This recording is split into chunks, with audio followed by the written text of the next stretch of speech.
Olá a todos, sejam bem-vindos a mais um estudo no canal Clamando no Deserto. Nesse momento nós vamos estudar a lição número 10, os últimos enganos de Satanás. Logo mais iniciamos com uma oração. Que Deus nos abençoe a todos.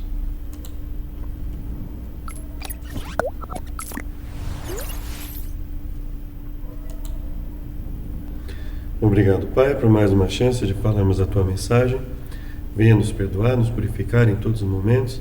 Nos dê a Tua sabedoria para falarmos a Tua mensagem e vivê-la também no dia a dia. Nós imploramos em nome de Jesus. Amém. O verso para memorizar está em João, Evangelho de João, capítulo 17, verso 17. Santifica-os na verdade, a Tua palavra é a verdade.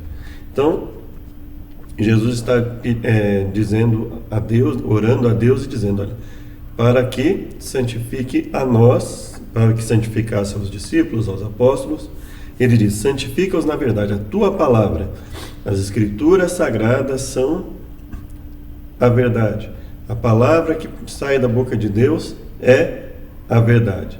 Então, santificar, inclusive, por ouvir a palavra, por meditar na palavra, por buscar viver a palavra, é que conseguimos então a santificação. Então, devemos estar preparados para isso. Lição de sábado. Era uma linda manhã de setembro em Chicago. Enquanto o sol se levantava sobre o lago Michigan, passageiros lutavam contra os engarrafamentos nas vias expressas Kennedy e Eisenhower. E as crianças iam para a escola. Se desenrolava uma história arrepiante que amedrontou os habitantes de Chicago. Pessoas estavam adoecendo gravemente e algumas estavam morrendo poucas horas depois de tomar cápsulas de Tylenol. Testes realizados mostraram que essas cápsulas estavam envenenadas com cianeto de potássio, um veneno mortal.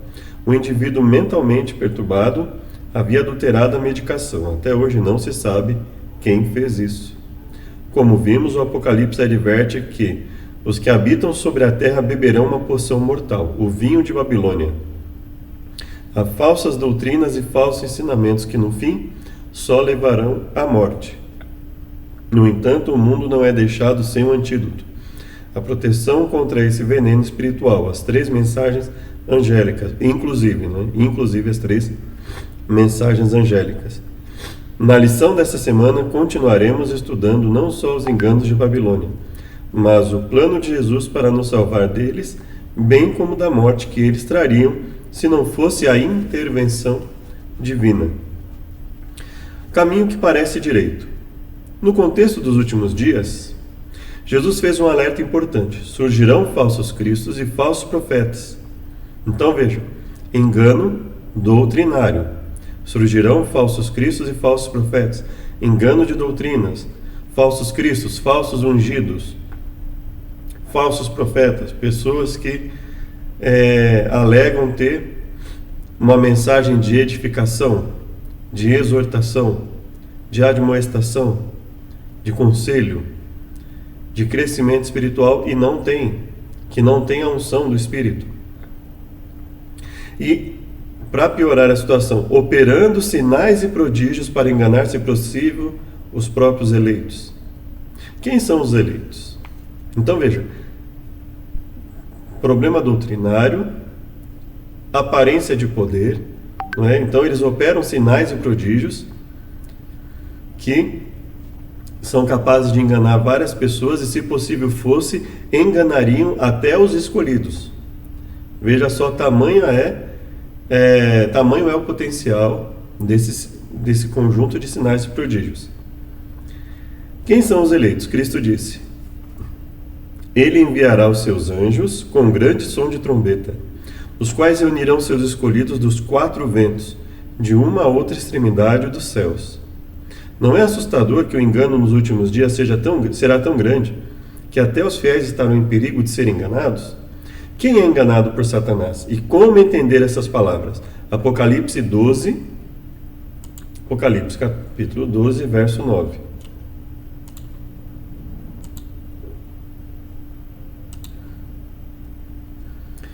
Veja só. foi precipitado. Então nós temos aqui uma batalha, né? Começa aqui no verso 7, a questão da batalha. Esse dragão já está perseguindo a mulher.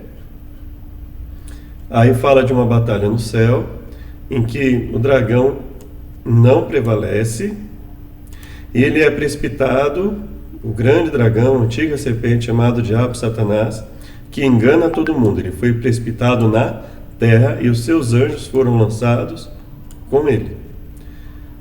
E ouvi uma grande voz que diz o quê? O acusador dos irmãos é derrubado. Mas ai dos que habitam na terra e no mar, porque o diabo desceu a voz e tem grande ira, sabendo que já tem pouco tempo. Então ele persegue a mulher, depois não conseguindo êxito, ele vai e persegue quem? Os descendentes. Faz guerra contra o remanescente da semente, que são os que guardam os mandamentos de Deus e têm o testemunho de Jesus. Então quem é enganado por Satanás? É enganado por Satanás quem não tem o conhecimento ou não tem a disposição em obedecer o que está na palavra de Deus, que é resumido aqui em guardar os mandamentos de Deus e ter o testemunho de Jesus. Deus terá fiéis nos últimos dias, como teve ao longo dos séculos. No entanto, a Bíblia mostra que o engano de Satanás será muito difundido. Leia Provérbios 14, 12. Que aviso importante há nessa passagem? A explicação da lição é: muitas vezes as pessoas são instruídas a seguir a própria consciência, a fim de determinar por si mesmas o que é certo ou errado, bom ou mal, e então viver em conformidade com isso. Mas as Escrituras dizem que somos todos pecadores, todos corruptos, e portanto confiar apenas em nossos sentimentos é um modo garantido de mais cedo ou mais tarde entender e agir de forma errada. Então, ou seja, não depender daquilo que nós achamos, mas daquilo que estiver fundamentado nas Escrituras. Muito mal tem sido cometido por pessoas convencidas de que suas motivações eram corretas. Ou seja, seguir um caminho que ao ser humano parece direito. Em vez disso, devemos mergulhar na palavra de Deus e, a partir dela, à medida que nos rendemos ao Espírito Santo, aprender a distinguir a verdade do erro, o certo do errado, o bem do mal. Deixados às nossas próprias inclinações, ou mesmo aos nossos próprios sentidos, podemos nos tornar presas fáceis para os enganos de Satanás. E como é difícil fazer com que as pessoas tenham o interesse em se dedicar à interpretação das Escrituras e buscar viver em função daquilo, independente do que estiver escrito, ou seja, buscar uma interpretação cada vez mais ampla para entender como se viver conforme as Escrituras, né? É muito difícil fazer isso, né? Então vamos lá? Provérbios 14, 12 é um conjunto de provérbios, é um conjunto de conselhos. Ele fala: toda mulher sábia edifica a sua casa, mas a tola derruba com as próprias mãos. Então, veja que ele faz sempre um contraste. O que anda na retidão teme ao Senhor, mas o que se desvia dos seus caminhos o despreza. Então veja, edificar, destruir ou derrubar. Temer ao Senhor, desprezar ao Senhor. Na boca do tolo está a punição da soberba, mas os sábios se conservam pelos próprios lábios. Não havendo bois, o estábulo fica limpo, mas pela força do boi a abundância de colheita. Esse foi, inclusive, um dos versos, né, das últimas lições dos trimestres anteriores, né? A verdadeira testemunha não mentirá, mas a testemunha falsa se desboca em mentiras. Então é sempre um contraste. E aí no verso 12: há um caminho que ao homem parece direito, mas o fim dele são caminhos de morte. A casa dos ímpios se desfará, mas a tenda dos retos florescerá. Então veja, ele compara o justo com o ímpio. Ele fala da questão do ímpio não temer a Deus, destruir o próprio lar, zombar do pecado, né? Os insensatos zombam do pecado, mas entre os retos há benevolência. Os insensatos zombam da ideia de reparar o pecado cometido, mas a boa vontade está entre os justos. Então, devido a todas essas atitudes que nós vemos aqui, do verso 1 ao verso 11, nós podemos enxergar que isso aqui seria um, um complemento, quase que uma conclusão, apesar deles serem, né, uma continuidade, como se fosse quase que uma conclusão do que ocorre do verso 1 ao 11. Então, se você perceber, se você vir aqui como vive o ímpio em relação a como vive o justo, o ímpio vive conforme o quê? Conforme o que ele acha direito, o que ele acredita ser o certo, não é? Ou mesmo quando ele não acredita ser o certo, mas ele ou ela, por egoísmo, por qualquer motivo, a pessoa vai e age no erro. Então, veja, ele fala, só voltando aqui, olha, o fim deles são caminhos de morte. Veja só, destruir a própria casa com as mãos, destruir o próprio lar com as mãos, desprezar ao Senhor.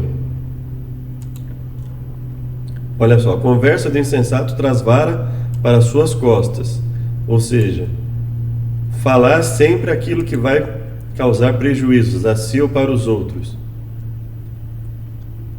Não havendo bois, o estábulo fica limpo, ou seja, não valorizar o trabalho, não valorizar a necessidade do trabalho independente daquilo que venha causar. A falsidade nos testemunhos, escarnecer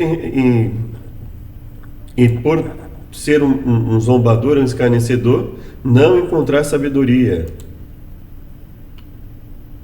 Então aqui a mesma coisa, basicamente, a estutícia dos insensatos é engano. Então veja, engano, zombaria. Então veja, diante de tudo isso, qual será o fim dessas pessoas? Por isso ele diz, há caminho que para o homem parece direito. Eles podem até acreditar que estão fazendo o que é correto, mas diante de tudo que eles fazem ali, qual é o caminho que resta a eles? Então, no caso, nós podemos falar inclusive da morte eterna, da morte espiritual, da morte física eterna. Podemos falar de serem mortos espiritualmente falando, mas inclusive no sentido de destruição. Um estilo de vida desse leva fatalmente à morte e à degradação, não é? Então, veja, o aviso é que se as pessoas agem conforme os seus próprios gostos, conforme suas próprias vontades, e se desviam cada vez mais do caminho do Senhor, o oposto do que Deus prega a vida, o oposto ao que Ele faz, então, gera a morte. Deus dá conselhos para a nossa saúde. Fazer o oposto do que Ele diz, então, é viver doente, e assim sucessivamente. Leia Apocalipse, a antiga mentira da imortalidade. Leia Apocalipse 16, 13, 14 e 18, 2 e 23. Que alusões ao espiritismo encontramos nesses versos? Expressões como morada de demônios, espíritos de demônios, feitiçaria, indicam atividade demoníaca. Não é à toa que fomos avisados de que dois grandes enganos nos últimos dias.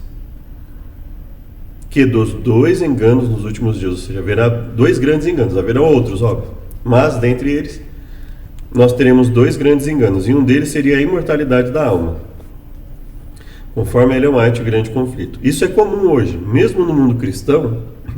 A crença de que a alma é imortal é considerada a doutrina cristã básica. Muitos acreditam que, na morte, os salvos voam para o céu e os perdidos descem ao inferno. Quantas vezes, por exemplo, depois que o grande evangelista Billy Graham morreu, vimos dizer que ele está seguro agora no céu, ou alguma coisa semelhante. E tão perigoso, ou mais perigoso que isso, é a crença que muitos cristãos têm feito em relação a horóscopo, não é? A questão de que você vai ter um tipo de personalidade, de comportamentos constantes, você ali, em virtude do mês que você nasceu, do dia em que você nasceu, né? Que de certa forma você é refém. Hoje, alguns neurocientistas estão dizendo que não há liberdade nas escolhas, né? Então veja que cada vez mais ideologias travestidas de ciência ou mesmo de entretenimento que as pessoas acabam enxergando como algo viável, como no caso do horóscopo, ou sob a aparência de uma neurociência, as pessoas dizerem que não há a liberdade é uma ilusão, ou seja, somos escravos de determinadas decisões que tomamos, em relação às decisões que tomamos e atitudes. Veja que esse tipo de pensamento, ele traz ao ser humano o quê? Ele faz com que o ser humano vá perdendo a consciência de que ele tem poder de escolha, principalmente se ele busca a Deus. É claro que a Bíblia diz que aquele que está no mal, ele acaba se tornando escravo do pecado, ele ou ela, a pessoa acaba se tornando escravo do pecado, por quê? Porque ela não tem forças, né, que são buscadas em Deus. Mas mesmo aqueles que não creem no Deus que nós cremos, mesmo aqueles que não creem em Jesus Cristo, é óbvio que Deus está ali, Deus os acompanha, Deus orienta. Nós vemos pessoas que têm senso moral, mesmo não acreditando no cristianismo. No entanto, essas pessoas precisam reconhecer suas limitações, e quando elas não reconhecem as limitações, ou elas encaram algo de forma que ou se acha autossuficiente, pode tudo, ou acha que não tem domínio sobre nada. São dois extremos em que a pessoa acaba não arcando com a responsabilidade de seus atos. Isso é muito perigoso. E veja que esse tipo de pensamento, mais o pensamento da imortalidade da alma, mais o pensamento de que, por exemplo, a pessoa pode ter várias vidas e várias vidas para poder consertar os erros que elas cometem nas vidas anteriores, como se elas tivessem várias chances. Então, esse conjunto de enganos, ele faz com que as pessoas fiquem cada vez menos preocupadas em relação aos erros que cometem, né? Então vamos lá, Apocalipse 16, 13.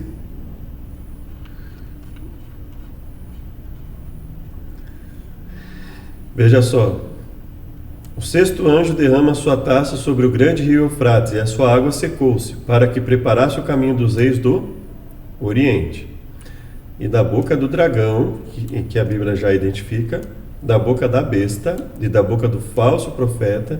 Então veja, esse é um poder extremamente forte. Veja só, o dragão que perseguiu a mulher, mais a besta que ele fortalece e que é auxiliada inclusive, a primeira besta que é auxiliada inclusive pela segunda besta do Apocalipse.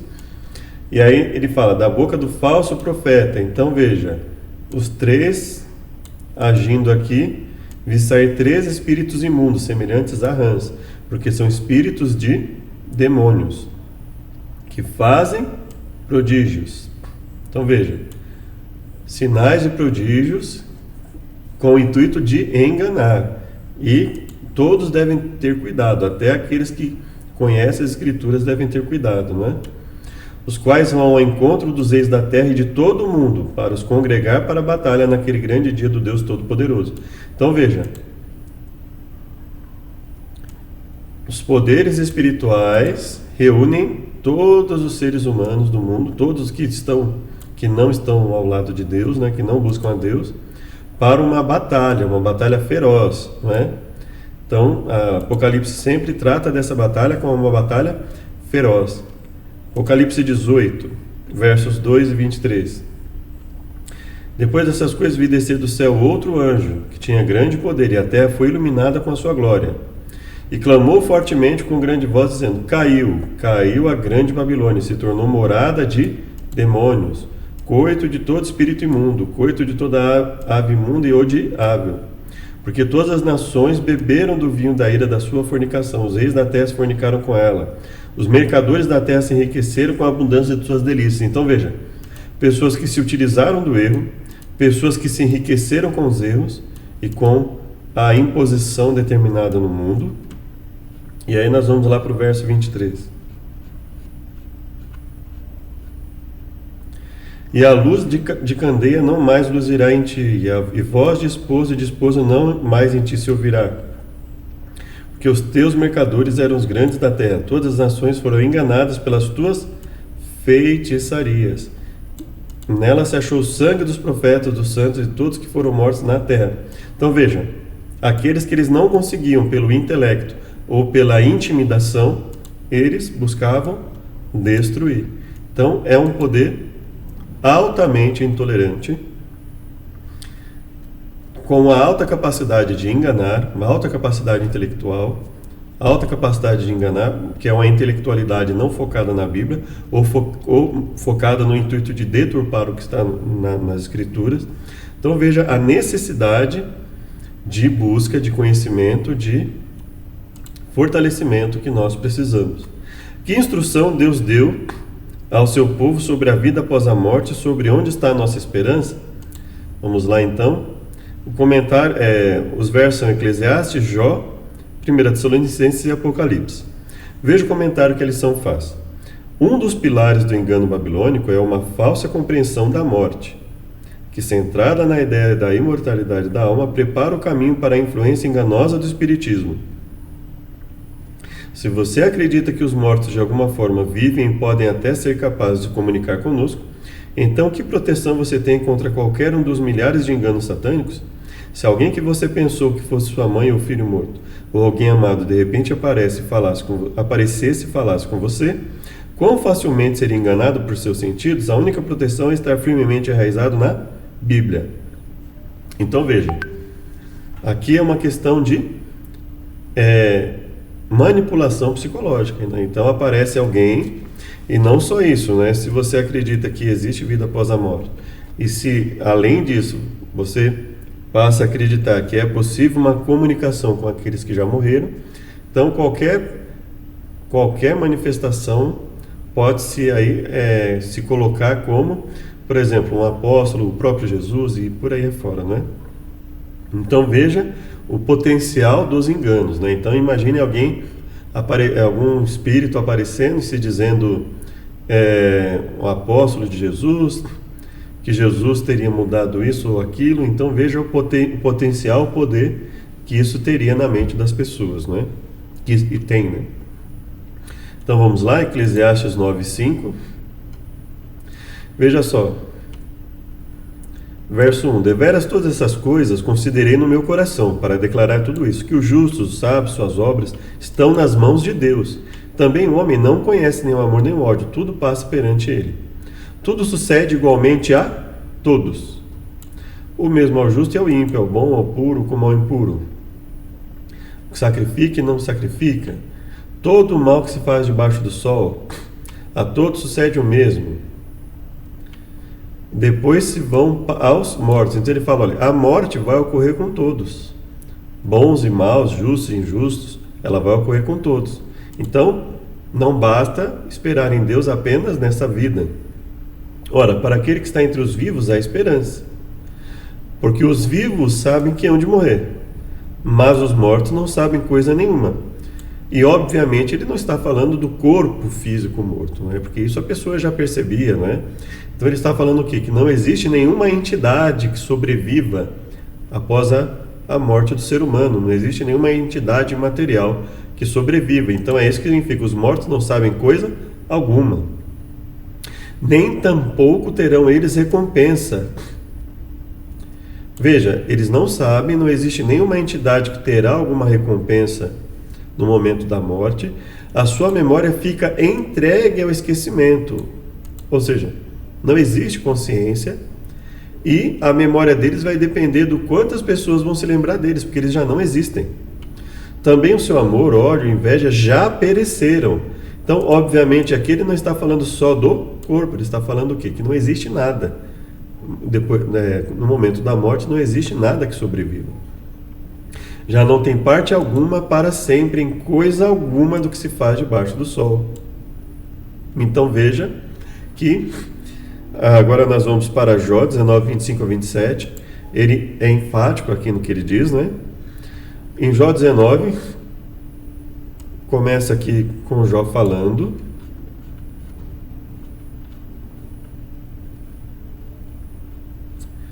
Aí nós vamos para os versos 25 a 27. Porque eu sei que o meu Redentor vive, e que por fim se levantará sobre a terra. Veja, eu sei que o meu Redentor vive, e que por fim se levantará sobre a terra. E depois de consumida a minha pele, contudo ainda em minha carne, verei a Deus. Vê-lo-ei por mim mesmo, e os meus olhos e não outros o contemplarão. Por isso os meus rins se consomem no meu interior. Na verdade que devias dizer, por que o perseguimos? Pois a raiz da acusação se acha em mim. Temeis vós mesmos a espada, porque o furor traz os castigos da espada, para saberdes que há um juízo. Então, ele, ao mesmo tempo que ele reconhece, Jó reconhece haver um juízo, ele fala que ele tem confiança, a esperança no Redentor. Ele sabe que o Redentor dele vive. Por fim se levantará sobre a terra. Então, essa é a convicção que ele tem, a convicção de que o que ele tiver que receber, ele receberá em vida, receberá na carne, ou seja, receberá com o corpo físico. 1 Tessalonicenses 4,16. Não quero que sejais ignorantes acerca dos que dormem, verso 13, para que não vos entristeçais como os demais que não têm esperança. Então veja, Paulo aqui vai dizer o seguinte: olha, não quero que vocês desconheçam a situação dos que dormem, dos que morreram, para que vocês não tenham esperança. E quando ele vai falar da esperança para o cristão, para que o cristão tenha esperança em relação à morte, o que ele fala? Se cremos que Jesus morreu e ressuscitou, assim também aos que em Jesus dormem, Deus os tornará a trazer com ele. Então veja, ele não fala de uma situação intermediária para dar esperança para as pessoas.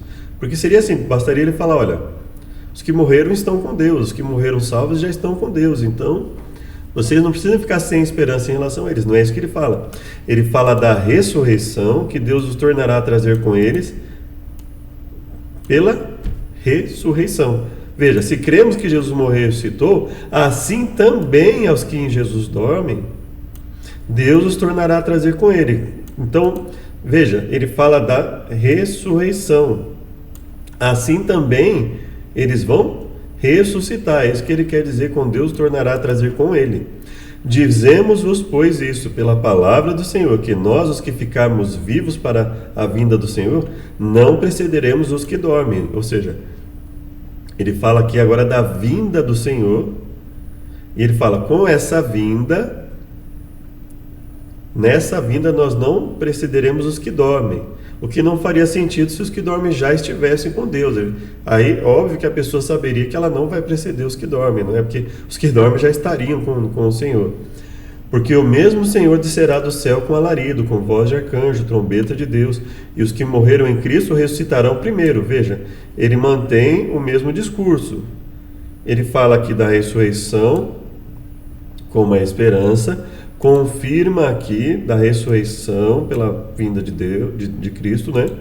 Depois nós, os que ficarmos vivos, seremos arrebatados juntamente com os que ressuscitarem nas nuvens, para encontrar o Senhor nos ares, e assim estaremos sempre com o Senhor. Portanto, consolai-vos uns aos outros com essas palavras.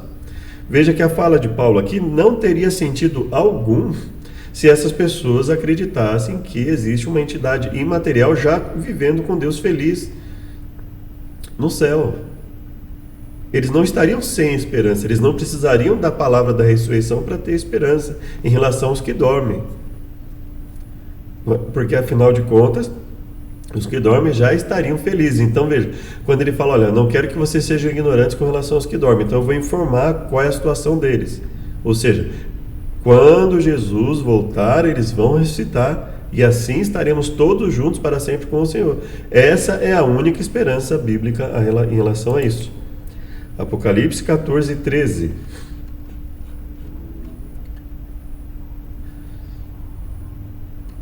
Ouvi uma voz do céu que dizia, escreve, bem-aventurados os mortos que desde agora morrem no Senhor. Sim, diz o Espírito, para que descansem dos seus trabalhos e suas obras o sigam. E olhei, eis uma nuvem branca, e assentado sobre a nuvem um semelhante ao Filho do Homem, que tinha sobre a sua cabeça uma coroa de ouro, e na mão uma foice. Então ele fala da questão da cega aqui, não é? Lança a foice, vindimos cachos da vinha, porque as suas uvas estão maduras. Ele fala da questão do lagar da ira de Deus, não é? Veja só. Aqui está a paciência dos santos, aqui está os que guardam os mandamentos de Deus e têm o testemunho de Jesus.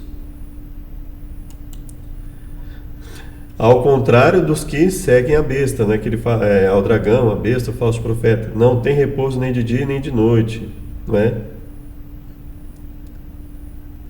Se alguém adorar a besta, a sua imagem, receber o sinal na sua testa ou na sua mão, isso no contexto da queda de Babilônia. O que ele fala? Beberá do vinho da ira de Deus sem mistura. Então veja, tudo aqui é uma questão de escolhas, ou seja, escolher servir a Deus, vida eterna por ocasião da vinda do Senhor, e na morte estão descansando das suas obras. Então, confirmando a fala de Eclesiastes, que não há um estágio intermediário entre a morte e a ressurreição. Morte, total ausência de vida, não há nenhuma entidade material sobrevivendo a isso, não é?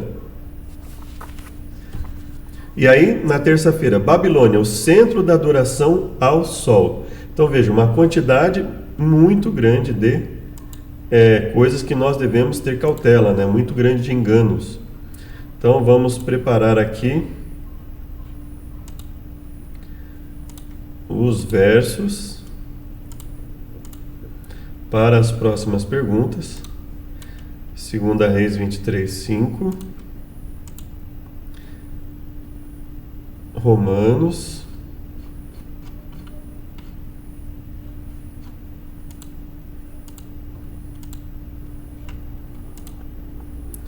Um 25. Depois, na lição de quarta-feira, nós vamos para Ezequiel 20.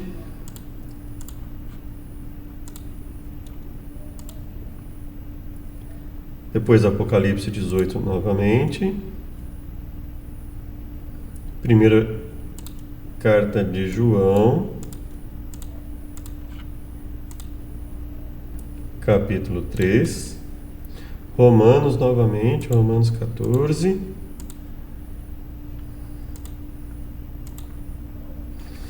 E finalizamos aqui a questão até quinta-feira, né? Então vamos lá? Preparando aqui Ezequiel. Bom, terça-feira, Babilônia, o centro da adoração ao sol. A adoração ao sol era notável no Egito, Assíria, Pérsia e certamente na Babilônia. Em seu livro The Worship of Nature, James G. Fraser faz esta observação. Na antiga Babilônia, o sol era adorado desde tempos imemoriais. Pode ser surpreendente. Então, o que ele fala aqui é que a adoração ao sol é muito antiga, muito antiga. Pode ser surpreendente, mas algumas vezes a adoração babilônica ao sol influenciou a adoração por parte do povo de Deus no chamado Antigo Testamento, na época entre Gênesis e Malaquias, por exemplo, não é? O que os profetas escreveram sobre a influência da adoração ao sol em Israel e em Judá? E Deus sempre alertou, né? Não se misturem com isso, não se misturem com esses povos, não tentem a Deus nesse sentido, né? Não se achem capazes de viver como se nada fosse acontecer numa vida intrínseca com essas pessoas, né? Ezequiel, contemporâneo de Daniel, retratou pessoas de costas para o templo do Senhor e virados para o leste, adorando o sol, em vez de adorar o Criador do sol.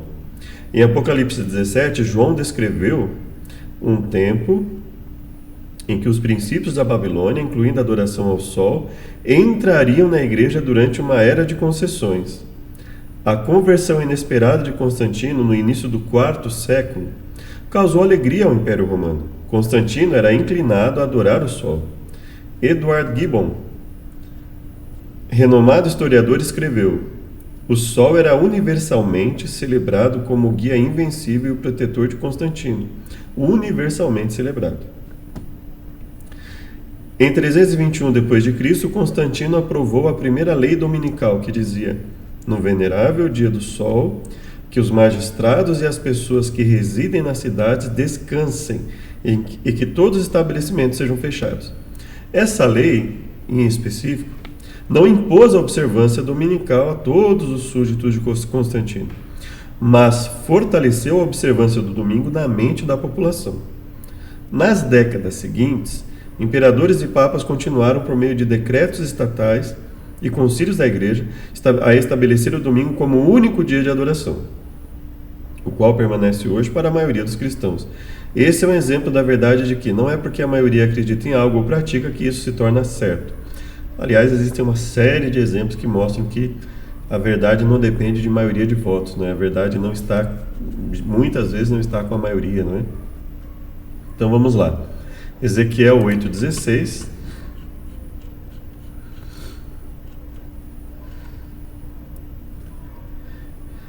Veja só. Levou-me à entrada da porta da casa do Senhor, que está do lado norte, e eis que estavam ali mulheres assentadas chorando a Tamuz, não é? E disse-me: vê isto, filho do homem, ainda tornarás a ver abominações maiores do que esta. Além de chorar a outros deuses, então ele fala: verás abominações maiores do que essas. E levou-me para o átrio interior da casa do Senhor. Então veja, ele está falando aqui de corrupção dentro da casa do Senhor. E eis que estava a entrada do templo do Senhor, a entrada do templo do Senhor. E ainda tem gente que tem uma visão romântica das coisas, né? E acha que isso não acontece dentro das igrejas. Entre o pórtico e o altar, cerca de 25 homens de costas para o templo do Senhor, e com os rostos voltados para o oriente, ou seja, de costas para o templo, e com os rostos voltados para o oriente. E eles, virados para o oriente, adoravam o sol, ou seja, dentro do templo e renegando o templo, ou seja, uma blasfêmia total dentro do templo. Então me disse: vês isso, filho do homem? Há porventura coisa mais leviana para a casa de Judá do que tais abominações que fazem aqui, havendo enchido a terra de violência? Então ele fala: olha, veja que esse comportamento deles estão fazendo com que eles se voltem cada vez mais à violência, se voltem cada vez mais aos erros, tornam a irritar-me, e ei-los a chegar o ramo ao seu nariz. Por isso também os tratarei com furor, o meu olho não poupará, não terei piedade, ainda que me gritem aos ouvidos com grande voz, contudo não os ouvirei. Muito pesado, né? Muito pesado. Veja só a gravidade da situação. 2 Reis 23:5. E o rei se pôs em pé junto à coluna e fez aliança perante o Senhor para seguir o Senhor, guardarem os seus mandamentos, seus testemunhos, estatutos com todo o coração, com toda a alma, confirmando as palavras dessa aliança que estavam escritas naquele livro. E todo o povo apoiou esta aliança. E o rei mandou ao sumo sacerdote Ilquias, aos sacerdotes da segunda ordem e aos guardas do umbral da porta, que tirassem do templo do Senhor todos os vasos que se tinham feito para Baal. Tirar de onde? Do templo do Senhor todos os vasos que se tinham feito para Baal. Então veja, a Bíblia não apoia a ideia de eu ficar num ambiente totalmente corrompido. Não, ele fala: quando isso acontece é preciso se propagar uma reforma, uma retirada por completo do erro. Para o bosque, para todo o exército dos céus, e os queimou fora de Jerusalém, nos campos de Cedron, e levou as cinzas deles a Betel. Também destituiu os sacerdotes, destituiu os líderes, os sacerdotes, que os reis de Judá estabeleceram para incensarem sobre os altos na cidade de Judá e ao redor de Jerusalém, como também os que queimavam incenso a Baal. Então retirou todos aqueles que, mesmo tendo uma liderança corrompida, estavam destruindo, profanando por completo não só o templo, mas a causa de Deus, queimando incenso a Baal, ao sol, à lua, aos planetas e a todo o exército dos céus. Verso 11. Também tirou os cavalos que os reis de Judá tinham dedicado ao sol, à entrada da casa do Senhor, perto da câmara de Natã-Meleque, o camareiro que estava no recinto, e os carros do sol queimou a fogo. Romanos 1:25.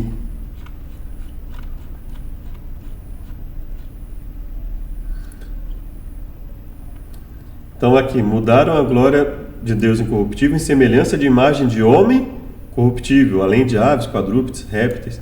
E aí Deus os entrega às concupiscências dos seus corações, à imundícia, para desonrarem os seus corpos entre si. Por quê? Porque eles mudaram a verdade de Deus em mentira, honraram e serviram mais a criatura que é o Criador, que é bendito eternamente. Amém. Por isso Deus os abandonou às suas paixões infames. Então veja, o resultado do abandono da causa de Deus, mesmo dentro do templo. Então é preciso que tenhamos muito cuidado com aquilo que vier a entrar na igreja, e eu falo isso em qualquer igreja, seja igreja adventista, evangélica, católica. Veja, o perigo não é porque existe uma igreja que tem ali o nome igreja cristã, igreja de Deus, que ela vai ter a mensagem de Deus, que ela vai ter líderes consagrados que se consagram a Deus, que buscam a verdade de Deus. Veja, isso aconteceu historicamente com o povo de Israel, isso aconteceu muitas vezes com pessoas que diziam servir a Deus, isso aconteceu no decorrer da história depois de Jesus. Então não podemos ter essa visão romântica de que porque temos uma igreja X, Y, Z, então não vai ter erro aqui. Não devemos ter essa visão, nós devemos sempre provar tudo conforme as Escrituras. Essa é a nossa única segurança.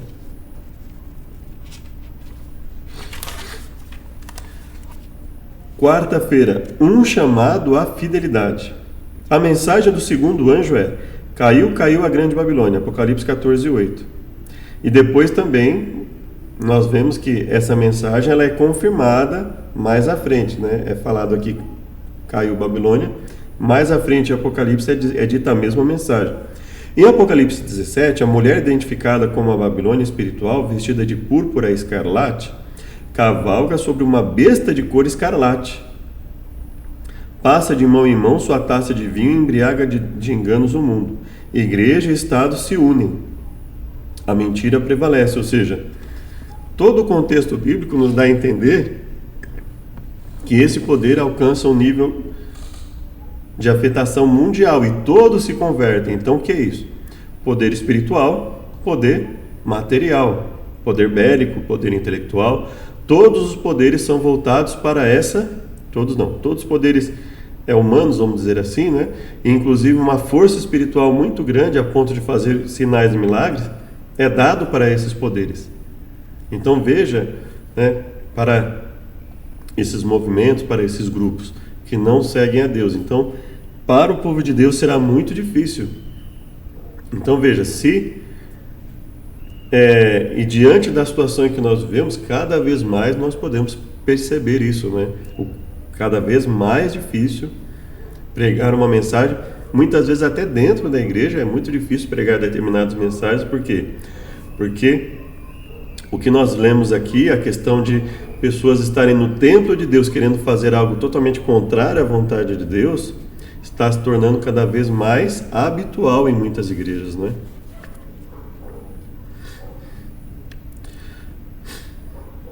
A mentira prevalece, os demônios fazem seus milagres, o mundo avança para o conflito final, o povo de Deus é caluniado, ridicularizado, perseguido, mas em Cristo e pelo poder do Espírito Santo, permanece firme em seu compromisso. No tempo do fim, Deus chama o povo à fidelidade à palavra.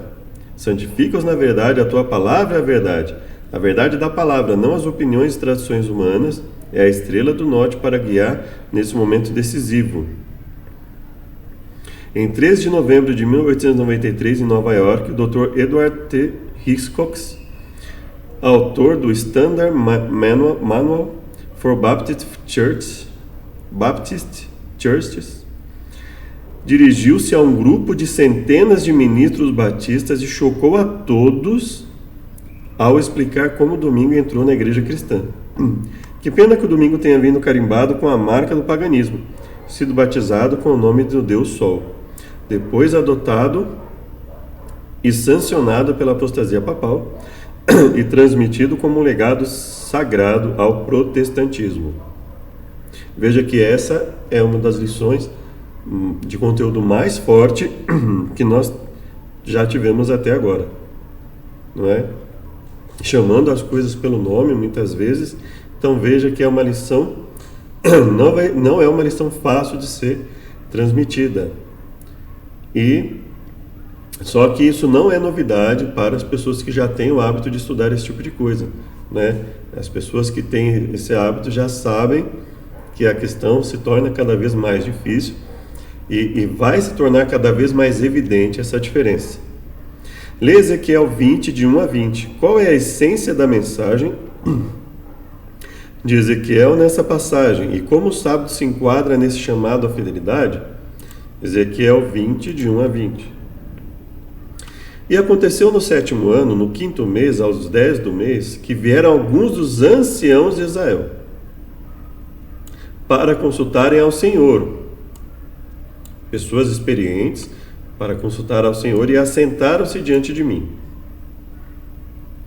Então veio a mim a palavra do Senhor, dizendo: Filho do homem, fala aos anciãos de Israel e diz-lhes: Assim diz o Senhor Deus: Viestes consultar-me? Vivo eu, que não me deixarei ser consultado por vós, diz o Senhor Deus. Olha que situação terrível. Deus tenha misericórdia de nós, né? Que isso não aconteça conosco. Porventura tu os julgarias? Julgarias tu, ó filho do homem? Notifica-lhes as abominações de seus pais. E diz-lhes: Assim diz o Senhor Deus: No dia em que eu escolhi Israel, levantei a minha mão para a descendência da casa de Jacó, e me dei a conhecer a eles na terra do Egito. E levantei a minha mão para eles, dizendo: Eu sou o Senhor, o Eterno, vosso Deus. Naquele dia, levantei a minha mão para eles, para os tirar da terra do Egito, para uma terra que já tinha previsto para eles, a qual mana leite e mel, e é a glória de todas as terras. Então lhes disse: Cada um lance de si, desfaçam-se todos vocês das imagens repugnantes em que vocês puseram seus olhos, e não se contaminem com os ídolos do Egito. Eu sou o Senhor seu Deus. Mas rebelaram-se contra mim e não me quiseram ouvir. Ninguém lançava de si as abominações de seus olhos, nem deixava os ídolos do Egito. Então eu disse que derramaria sobre eles o meu furor, para cumprir a minha ira contra eles no meio da terra do Egito. Mas, por amor do meu nome, eu agi, evitando que o meu nome fosse profanado aos olhos das nações entre as quais estavam, e à vista de quem eu tinha me revelado aos israelitas para tirá-los do Egito. Por isso eu os tirei do Egito e os trouxe para o deserto. Deles os meus estatutos, lhes mostrei os meus juízos, os quais, cumprindo-os, o homem viverá por eles. Cumprindo os estatutos e juízos, viverá por eles. Também lhes dei os meus sábados, para que servissem de sinal entre mim e eles, para que soubesse que eu sou o Senhor que os santifica. Então veja que quando ele fala aqui da blasfêmia, quando ele fala aqui da adoração a ídolos, a imagens, da profanação das coisas, ele também fala que ele inclui também a questão da guarda do sábado. Mas a casa de Israel, os israelitas se rebelaram contra mim no deserto. Não agiram segundo os meus decretos, rejeitaram as minhas leis, sendo que aquele que lhes obedecer viverá por elas. E Deus constantemente ele fala: as minhas leis são vida, sendo que aquele que lhes obedecer viverá por elas. E profanaram os meus sábados. Então veja, ele não diz que há diferença entre profanar o sábado e blasfemar, em agir com violência, em adulterar. Veja que ele fala: a transgressão é repugnante da mesma forma. Por isso eu disse que derramaria minha ira sobre eles e os destruiria no deserto. Mas por amor do meu nome eu agi, evitando que o meu nome fosse profanado aos olhos das nações, à vista das quais eu os havia tirado dali. Contudo, eu levantei a minha mão para eles, para os não deixarem entrar na terra que lhes tinha dado, a qual mana leite e mel, e é a glória de todas as terras. Por quê? Por que ele fez isso? Por que Deus fez isso? Porque eles rejeitaram os meus juízos, não andaram dos meus estatutos, profanaram os meus sábados, porque o seu coração andava após os seus ídolos. Então ele fala: olha, No momento em que você condiciona a sua mente para outro local que não seja, para outra pessoa, para outro ser que não seja Deus, para outro local que não seja a casa de Deus como prioridade, para outra causa que não seja a causa de Deus, todos os males vêm junto. Não obstante, olhei, porém, para eles com piedade. O meu olho lhes perdoou. Eu não os destruí nem os consumi no deserto. Disse aos filhos deles no deserto: não sigam as normas dos seus pais, nem obedeçam às leis, nem se contaminem com seus ídolos. Eu sou o Senhor seu Deus. Ajam conforme os meus decretos e tenham cuidado de guardar as minhas leis. Santifiquem os meus sábados. Santifiquem os meus sábados, para que sejam um sinal entre nós. Então vocês saberão que eu sou o Senhor, o seu Deus. E é impressionante como um movimento que se diz discípulo daquele que veio engrandecer a palavra de Deus, sob o pretexto de se apoiar em um dos discípulos, que seria Paulo. Essas pessoas deturpam tanto a palavra de Deus a ponto de dizer que a própria lei é desnecessária. Não é? Muitos falam da questão do sábado, mas já tem muitos que falam inclusive da desnecessidade da própria lei como um todo. Então a coisa está muito, muito deturpada. Então veja aqui o contexto que está se formando, ou seja, a situação está tão preocupante no mundo que quando as pessoas virem algumas coisas sendo obedecidas e outras não, elas vão achar até que é uma vitória. Então veja, em várias frentes, de várias formas, o engano está se fortalecendo. Graça para a obediência. A mulher vestida de escarlate e púrpura, montada sobre a besta escarlate, passou de mão em mão sua taça de vinho e embebedou o mundo com falsas doutrinas. Qual é esse vinho? Ellen White escreveu: qual é esse vinho? Suas falsas doutrinas têm dado ao mundo um falso sábado em lugar do quarto mandamento, repetido a falsidade que Satanás proferiu, que é a imortalidade da alma, imortalidade natural da alma. Leia Apocalipse 18, 4 e 5. Qual é o apelo de Deus para as multidões que ainda estão em organizações religiosas caídas? Você já conhece, não é? Mas nós vamos ler novamente.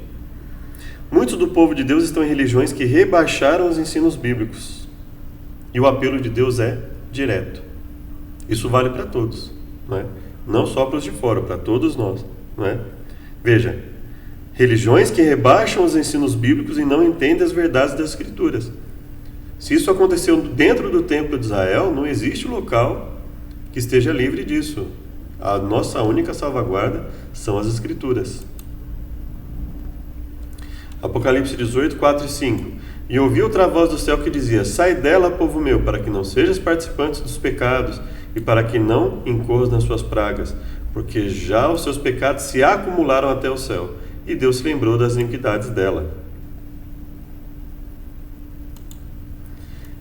E agora a próxima pergunta. Leia 1 João 3,4 e compare com Romanos 14, 23. Como a Bíblia define o pecado? Como essas passagens bíblicas se harmonizam? Pecado é a transgressão da lei. A única maneira de obedecer à lei é pela fé no poder de Cristo. Somos frágeis, vacilantes, pecaminosos. Quando aceitamos Cristo pela fé, sua graça faz expiação do nosso pecado e nos capacita no presente. Ele nos dá a graça e apostolado para a obediência. O apelo do céu ao seu povo, que está em igrejas que não respeitam a lei divina, é que saia de lá pela fé. Igrejas que não respeitam a lei divina. Então veja que é uma questão de se averiguar. Não importa o quanto nós gostemos do ambiente que estejamos, nós devemos nos perguntar o quanto essas pessoas estão dispostas a seguir e o quanto nós podemos ser afetados por aquilo lá dentro.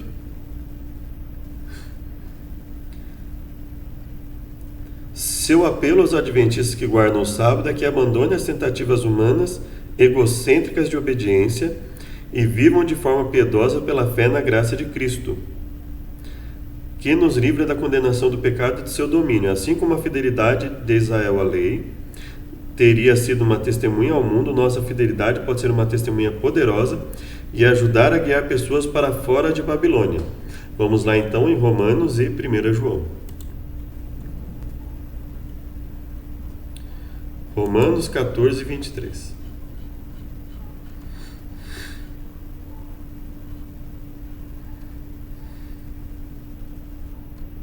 Bom, aqui vamos pegar um pouco mais aqui para ficar um contexto melhor, né? Sigamos, pois, as coisas que servem para a paz e para a edificação de uns para com os outros. Não destruas por causa da comida a obra de Deus. É verdade que tudo é limpo, mas mal vai para o homem que come com escândalo. Tudo o quê? Tudo, obviamente, ele está falando aqui tudo que pode ser considerado alimento, né? Então veja que nós já temos estudos outros no canal aqui, tá? Se você quiser ver a respeito de outros versos, inclusive, para poder entender melhor. Bom é não comer carne, nem beber vinho, nem fazer outras coisas em que teu irmão tropece. Ou seja, nada que venha fazer com que o meu irmão tropece, nada que venha servir de tropeço, obviamente ele não está se referindo à guarda da palavra, né? Mas nada que venha fazer com que se tropece, ou se escandalize, ou se enfraqueça, deve ser feito, né? Então, evitar a aparência do mal, evitar aquilo que faça o irmão tropeçar, se escandalizar, se enfraquecer. Obviamente isso muitas vezes existe um ensino aí errado, muitas vezes no sentido de que eu não posso ter uma atitude mais firme em relação ao erro. Não é isso que a Bíblia está dizendo, não é isso que Paulo está falando. Ele nem poderia falar diferente, porque não é esse o ensino bíblico, né? Mas ele fala que existem determinadas atitudes que, mesmo que não sejam de todo erradas, podem prejudicar. Então nós devemos tomar cuidado. E veja que ele não fala nada aqui no sentido de obediência ou de cautela ou de rigidez. Ele era muito rígido nas suas ações diante de determinadas circunstâncias, né? Tu tens fé, tenha em ti mesmo diante de Deus. Bem-aventurado aquele que não condena a si mesmo naquilo que aprova. Ou seja, o que estamos aprovando está de acordo com a mensagem de Deus. Mas aquele que tem dúvida, se come, está condenado, porque não come por fé. E tudo que não é de fé é pecado. Tudo que não é de fé é pecado. Agora nós vamos lá para 1 João 3,4. Qualquer que comete pecado, comete iniquidade, porque pecado é iniquidade. Todo aquele que pratica o pecado transgride a lei. De fato, o pecado é a transgressão da lei. Então veja, e Tiago fala, todo aquele que sabe que deve fazer o bem e não faz, comete pecado. Então, ou seja, transgride a lei aquele que não busca, né? Fala assim, como essas passagens bíblicas se harmonizam? Bom, a única definição de pecado na Bíblia pecado é a transgressão da lei. Isso, mesmo que João não tivesse dito isso, nós vamos lá nas escrituras de Gênesis em diante, nós vemos que o que é o pecado? É Deus estabelecer uma coisa e a pessoa não cumprir em pensamento, palavras e ações. Isso é pecado. E quem transgride a fala de Deus? Aquele que não busca a fé verdadeira, fundamentada na palavra, e portanto não age fundamentado na fé. Quem transgride? Aquele que, tendo a oportunidade de fazer o bem, não faz. Então, se você olhar, a Bíblia tem vários mandamentos positivos, em que deixar de fazer é pecado. Ou seja, quando a Bíblia manda fazer algo e a pessoa não faz, então ela está pecando. E quando a Bíblia manda não fazer algo e a pessoa faz, ela também está pecando. Se a Bíblia manda ajudar o necessitado e eu não ajudo, estou pecando. E isso Tiago faz o desenvolvimento desse raciocínio, não é? E a mesma forma em relação às outras coisas. Sexta-feira, então, Babilônia designa de maneira especial as religiões apóstatas unidas no fim do tempo. Esses são chamados de muitas águas, as organizações e seus líderes. E dos dois grandes erros que ela fala, imortalidade da alma e o domingo. Que Deus nos abençoe e vamos orar para finalizar, né? Obrigado, Deus, por mais uma chance de aprendermos tua mensagem. Venha nos perdoar, nos purificar em todas as coisas. Te agradecemos em nome de Jesus. Amém. Muito bem-vindos e até o próximo estudo.